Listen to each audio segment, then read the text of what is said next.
સુરતના science centre ખાતે world space panel વિશ્વના કરંટ સ્પેસ પ્રોજેક્ટ તથા ઇન્ટરનેશનલ સ્પેસ સ્ટેશનની ખાસિયત ડિસ્પ્લે કરવામાં આવ્યા હતા. 17 દિવસના આ પ્રદર્શનની 50 ઉપરાંત શાળાના વિદ્યાર્થીઓએ મુલાકાત લીધી હતી.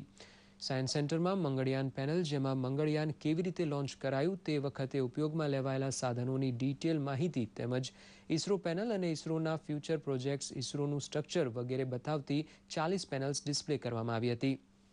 સ્પેસ સેન્ટરની રેપ્લિકા સાથે આર્યભટ્ટ પણ મુકાયું હતું. ખાસ રસપ્રદ વાત તો એ છે કે તમે દરવાજો ખોલી અંદર જશો તો તમે મંગળની ધરતી પર હશો એવું અનુભવાતું હતું. છોકરાઓ એક્ઝિબિશનમાં આવતા હોય છે, પર ઘણી વખત એક્ઝિબિશન ફરીને નીકળી જાય છે અને એ લોકોને કંઈક જ્ઞાન નામની વસ્તુ મળતી નથી.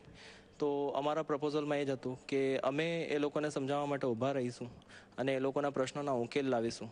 માર્સ મિશન જે અત્યારે આપણું હાલમાં બન્યું છે, તો એનો અહીંયા પ્રોજેક્ટ મૂકેલો છે, તો એના વિશે અમે સ્ટુડન્ટને બતાવી શકીએ. આર્યભટ્ટાનું જે છે તો એનું બી આગળ મૂકેલું છે, તો એ બી સ્ટુડન્ટને બતાવી શકીએ કે કઈ રીતના છે.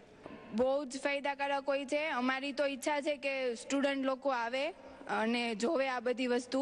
અમે જે વસ્તુ થિયરિકલ કહીએ છીએ એ વસ્તુ એ લોકોને એઝ અ ડેમોન્સ્ટ્રેશન એ લોકોને અહીંયા જોવા મળશે.